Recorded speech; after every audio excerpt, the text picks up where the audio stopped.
पाकिस्तान का चाइना के साथ स्ट्रॉन्ग मिलिट्री अलायंस जैसे JF-17 वेपन सप्लाई उसे इनडायरेक्ट सपोर्ट देता है। CPEC और चाइनीज इन्वेस्टमेंट पाकिस्तान के डिफेंस इंफ्रास्ट्रक्चर को बूस्ट करती है।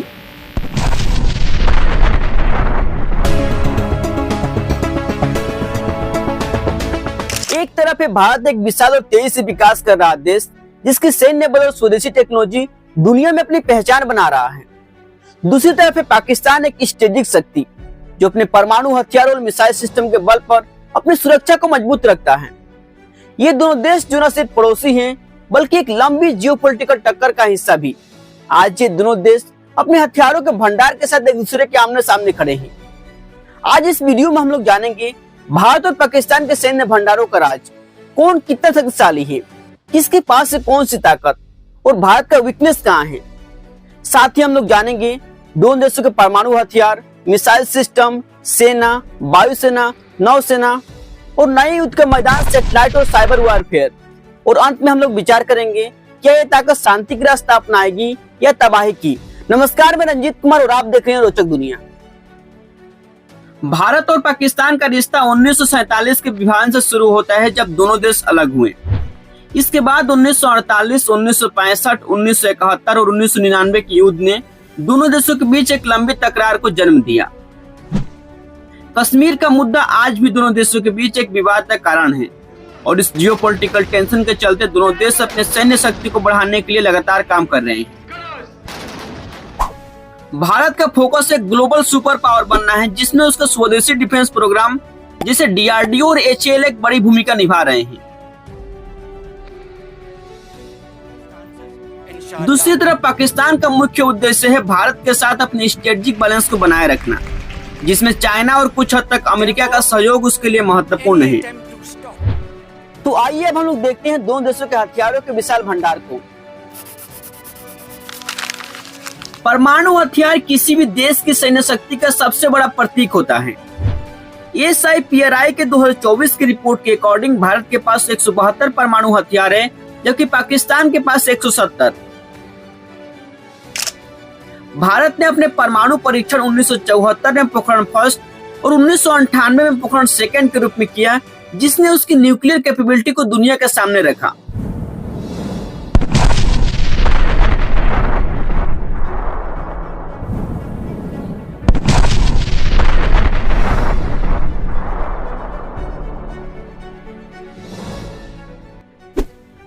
भारत का फोकस स्ट्रेटेजिक न्यूक्लियर वेपन्स पर है और उसने टेक्निकल नोक्स पर ज्यादा ध्यान नहीं दिया है। स्वदेशी रूप से विकसित है, भगवान शिव के पौराणिक। भारत की परमाणु नीति नो फर्स्ट यूज पॉलिसी पर आधारित है। भारत की ये नो फर्स्ट यूज पॉलिसी उसे डिफेंसिव रखती है, जो स्ट्रेटेजिक फ्लेक्सिबिलिटी को थोड़ा कम करती है। मतलब भारत पहले परमाणु हमला नहीं करेगा, लेकिन जवाबी हमला इतना शक्तिशाली होगा कि दुश्मन तबाह हो जाएगा। भारत का डिफेंस बजट 2024-25 में $81 बिलियन यानी 6.25 लाख करोड़ रुपया रहा है, जो दुनिया में चौथा सबसे बड़ा है। भारत के पास अग्नि 5 और MIVR कैपेबल जैसे अंतर महाद्वीपीय बैलिस्टिक मिसाइलें जो 8000 किलोमीटर यानी पाकिस्तान के अलावा चाइना तक निशान लगा सकती है। साथ ही सुखोई Su-30 और राफेल जैसे न्यूक्लियर कैपेबल एयरक्राफ्ट है। दूसरी तरफ पाकिस्तान ने 1998 में चगाई फर्स्ट और चगाई सेकंड के परीक्षण के साथ अपने परमाणु शक्ति का ऐलान किया। पाकिस्तान की परमाणु नीति फर्स्ट यूज पॉलिसी पर आधारित है। पाकिस्तान की ये फर्स्ट यूज पॉलिसी उसे एग्रेसिव पोस्चर देता है। अगर पाकिस्तान को लगता है कि भारत का कन्वेंशनल अटैक उसके लिए खतरनाक है तो पहले न्यूक्लियर स्ट्राइक कर सकता है, जो उसकी स्ट्रेटेजिक रणनीति का एक महत्वपूर्ण हिस्सा है। एक रिपोर्ट के मुताबिक पाकिस्तान 2025 के अंत तक 200 परमाणु हथियार बना सकता है, जो उसकी डिफेंस कैपेबिलिटी को और बढ़ाएगा। पाकिस्तान का डिफेंस बजट 2024-25 में $7 से $8 बिलियन रहा है, जो उसकी छोटी इकोनॉमी के हिसाब से लिमिटेड है। पाकिस्तान का ज्यादा बजट चाइनीज लोन्स और फॉरेन एड पर निर्भर है। पाकिस्तान के पास शाहीन 3 जैसे बैलिस्टिक मिसाइलें जिसकी रेंज 2750 किलोमीटर है। साथ ही F-16 और मिराज 5 जैसे एयरक्राफ्ट हैं जो परमाणु हथियार ले आ सकते हैं। पाकिस्तान ने short range tactical nuclear weapons develop किए हैं जो भारतीय कन्वेंशनल मिलिट्री सुपीरियरिटी को काउंटर करने के लिए है। ये वेपन्स लिमिटेड एरिया में लो यील्ड न्यूक्लियर स्ट्राइक्स के लिए डिजाइन किया गया है। अगर हम दोनों देशों के न्यूक्लियर वेपन्स से कंपेयर करें तो भारत का बड़ा बजट उसे ज्यादा एडवांस टेक्नोलॉजी, बड़ी सेना और लॉन्ग टर्म मॉडर्नाइजेशन में सक्षम बनाता है। साथ ही लॉन्ग डिस्टेंस मिसाइल से पाकिस्तान के साथ साथ चाइना को भी काउंटर कर सकता है। इसके साथ ही भारत के लिए एक डिसएडवांटेज भी है, जिसे पाकिस्तान के टेक्टिकल न्यूक्लियर या शॉर्ट रेंज न्यूक्लियर वेपन उसे कन्वेंशनल वार में एक इमीडिएट डिटरेंस देता है, जिसमें भारत अभी पीछे है। साथ ही पाकिस्तान की unpredictable nuclear strategy, first use nuclear policy Bharat के लिए प्लानिंग में चैलेंजेस पैदा करती है। मिसाइल टेक्नोलॉजी में भारत और पाकिस्तान दोनों ने अपनी अलग अलग काबिलियत दिखाई है। भारत की ब्रह्मोस मिसाइल जो रशिया के साथ मिलकर बनाई गई है, दुनिया की सबसे तेज चलने वाली सुपरसोनिक क्रूज मिसाइल है, जिसकी रेंज 800 किलोमीटर तक है। इसके अलावा अग्नि सीरीज, अग्नि 1 से लेकर अग्नि 5 तक भारत को लॉन्ग रेंज स्ट्राइक कैपेबिलिटी देती है। परले और निर्भय जैसे मिसाइल सिस्टम भारत के आर्सेनल को और मजबूत करते हैं। पाकिस्तान के पास बाबर क्रूज मिसाइल है जो 700 से 1000 किलोमीटर तक निशान लगा सकती है और शाहीन सीरीज के बैलिस्टिक मिसाइल है। इसके अलावा नस्र मिसाइल है जो 60 से 70 किलोमीटर के रेंज में टैक्टिकल न्यूक्लियर वेपन ले आ सकती है। ये पाकिस्तान के बैटलफील्ड स्ट्रेटजी का एक महत्वपूर्ण हिस्सा है। पाकिस्तान का अबाबिल मिसाइल जो MIRV टेक्नोलॉजी से लैस है, एक ही बार में कई निशान लगा सकता है, जो उसकी स्ट्रेटजिक कैपेबिलिटी को और बढ़ाता है। भारत का मिसाइल प्रोग्राम दुनिया भर के लिए ग्लोबल कैपेबिलिटी दिखाता है, जबकि पाकिस्तान का फोकस ज्यादातर रीजनल थ्रेट, खासकर भारत पर है। अगर हम दोनों देशों के मिसाइल सिस्टम का कंपेयर करें तो भारत का न्यूक्लियर ट्राइड और लॉन्ग रेंज मिसाइल उसे स्ट्रेटजिक फ्लेक्सिबिलिटी और टेक्नोलॉजिकल एडवांटेज देते हैं, जबकि पाकिस्तान के पास ज्यादातर मिसाइल चाइनीज है। इंडियन आर्मी दुनिया के दूसरी सबसे बड़ी सेनाओं में से एक है, जिनमें 1.4 मिलियन से ज्यादा जवान हैं। इसके अलावा भारत के पास 1.1 मिलियन रिजर्व फोर्सेस और पैरामिलिट्री यूनिट जैसे CRPF और BSF है। भारत के पास 4700 से ज्यादा टैंक्स हैं, जिनमें स्वदेशी अर्जुन और रशिया से प्राप्त T-90 भीष्म शामिल है। Pinaka multi barrel rocket launcher और K9 वज्र आर्टिलरी सिस्टम भारत के फायर पावर को बढ़ाते हैं। भारत के पास DRDO के विकसित ड्रोन्स जैसे रुस्तम और निशांत भी हैं, जो सर्विलांस और स्ट्राइक कैपेबिलिटी देते हैं।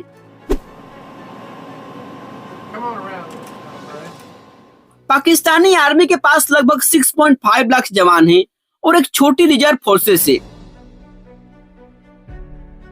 पाकिस्तान के पास लगभग 3200 टैंक्स हैं, जिनमें AI खालिद और AI जरार प्रमुख है। पाकिस्तान का A100 रॉकेट लॉन्चर और बैराक ड्रोन उसकी मॉडर्न वारफायर कैपेबिलिटी दर्शाते हैं। पाकिस्तान की टैक्टिकल न्यूक्लियर वेपन स्ट्रेटजी, खासकर नस्र मिसाइल, उसकी बैटलफील्ड में एक अलग ताकत देती है। पाकिस्तानी सेना भी वेल ट्रेंड है, लेकिन संख्या के मामले में भारत से बहुत पीछे है। अगर हम भारत और पाकिस्तान के आर्मी का कंपेयर करें तो भारत का बड़ा मैन पावर, टेक्नोलॉजी और रिजर्व फोर्सेस उसे कन्वेंशनल वारफेयर में न्यूमेरिकल सुपीरियरिटी देते हैं। इंडियन एयरफोर्स के पास लगभग 2000 एयरक्राफ्ट हैं, जिसमें राफेल, सुखोई Su-30 MKI, स्वदेशी तेजस और एडवांस एवेक्स शामिल है। भारत का S-400 एयर डिफेंस सिस्टम जो रशिया से प्राप्त है, उसकी हवाई रक्षा को दुनिया के हाईएस्ट सिस्टम्स में शामिल करता है। इसके अलावा आकाश और बैराक 8 जैसे स्वदेशी सिस्टम भी भारत की ताकत को बढ़ाते हैं। पाकिस्तानी एयरफोर्स के पास लगभग 900 एयरक्राफ्ट हैं, जिसमें F-17 थंडर जो चाइना के साथ विकसित है और अमेरिका से प्राप्त F-16 शामिल है। पाकिस्तान के पास चाइना से प्राप्त HQ-9 और LY-18 एयर डिफेंस सिस्टम है, जो उसकी हवाई सुरक्षा को मजबूत करते हैं। पाकिस्तान के जेट एंड सी जेट जो रिसेंटली चाइना से प्राप्त हुआ है, उसकी एयर कॉम्बैट कैपेबिलिटी को और बढ़ाती है।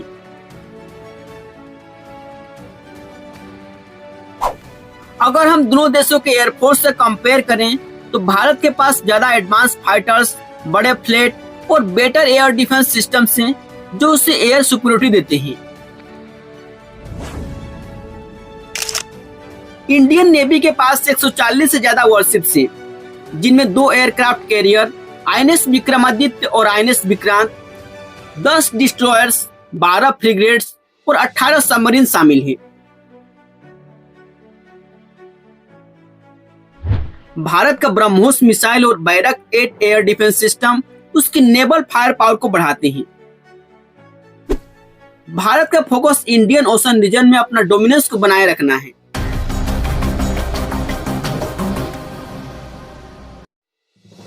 पाकिस्तान के पास 170 के आसपास वॉरशिप्स हैं, जिनमें अगोस्टन 19B सबमरीन और चाइना से प्राप्त हैगर क्लास का सबमरीन शामिल है। पाकिस्तान का बाबर क्रूज मिसाइल और हाबरा एंटी शिप मिसाइल उसकी नेवल स्ट्रेटजी का हिस्सा है। पाकिस्तान का फोकस अपने कोस्टल एरिया और अरबियन सी में भारत के खिलाफ डिटेरेंस बनाए रखना है। अगर हम दोनों देशों के नेवी का कंपेयर करें तो भारत की नेवी पाकिस्तान से कई गुना बड़ी और कैपेबल है, जो उसे मैरीटाइम डोमिनेंस और पावर प्रोजेक्शन में एडवांटेज देता है।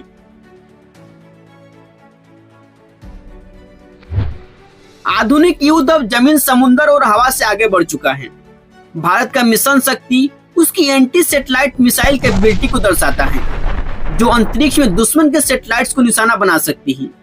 इसरो के कार्टोसैट सैटेलाइट्स भारत के सर्विलांस कैपेबिलिटी को बढ़ाता है।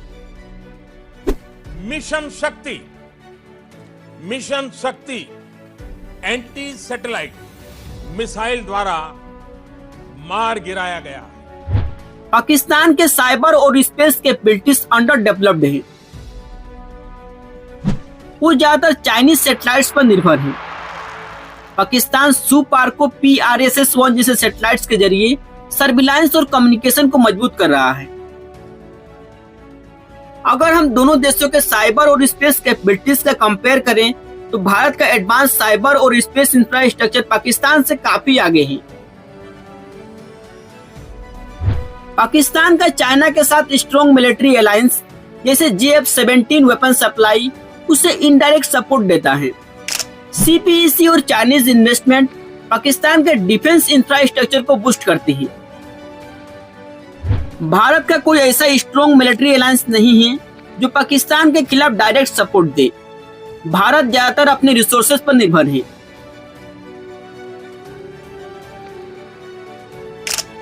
इस मामले में अगर हम दोनों देशों का कंपेयर करें तो पाकिस्तान का चाइना के साथ अलायंस भारत के लिए स्ट्रेटेजिक चैलेंज है, खासकर 2 फ्रंट वार के सिनारियो में। ये भारत के लिए एक निगेटिव पॉइंट है। पाकिस्तान का जियोग्राफिकल एडवांटेज है, क्योंकि उसकी बॉर्डर्स भारत के कई सिटीज जैसे अमृतसर, जम्मू के करीब है। पंजाब और राजस्थान के फ्लैट टेरियन पाकिस्तान के लिए कन्वेंशनल वारफेयर में फेवरेबल है।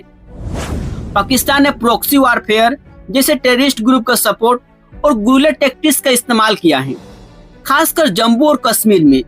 ये लो कॉस्ट स्ट्रेटजी भारत की रिसोर्सेज को ड्रेन करती है। भारत के पास भी एक टेरियन एडवांटेज है जैसे हिमालय, लेकिन पाकिस्तान के करीब मेजर पॉपुलेशन सेंटर्स का होना एक वीकनेस है। भारत एंटी रेबल ऑपरेशन में सक्षम है, लेकिन ये उसकी रिसोर्सेज और फोकस को कन्वेंशनल वारफेयर से डाइवर्ट करते हैं। इस मामले में अगर हम दोनों देशों का कंपेयर करें तो पाकिस्तान के प्रोक्सिमिटी एडवांटेज उसे क्विक स्ट्राइक और लिमिटेड अनऑथराइज्ड एंट्री में टेक्टिकल एडवांटेज देता है। साथ ही पाकिस्तान के प्रोक्सिमिटी वारफेयर स्ट्रेटजी भारत के लिए एक सस्टेन्ड चैलेंज है। ओवरऑल भारत कन्वेंशनल और मिलिट्री स्ट्रेटजी में पाकिस्तान से कई गुना आगे है, खासकर संख्या, टेक्नोलॉजी और रिसोर्सेज के मामले में। लेकिन पाकिस्तान के tactical nuclear weapons, first use policy और प्रोक्सी वारफेयर उसे स्ट्रेटेजिक सिनेरियो में स्पेसिफिक एडवांटेज देते हैं। दोनों देशों के बीच एक छोटी सी कॉन्फ्लिक्ट तबाही ला सकता है, इसलिए दोनों देश डिटेरेंस और डिप्लोमेसी पर फोकस करते हैं। अगर आपको ये वीडियो पसंद आई हो तो शेयर कीजिए और कमेंट में बताइए क्या आपको लगता है भारत और पाकिस्तान शांति के रास्ते पर आगे बढ़ सकते हैं।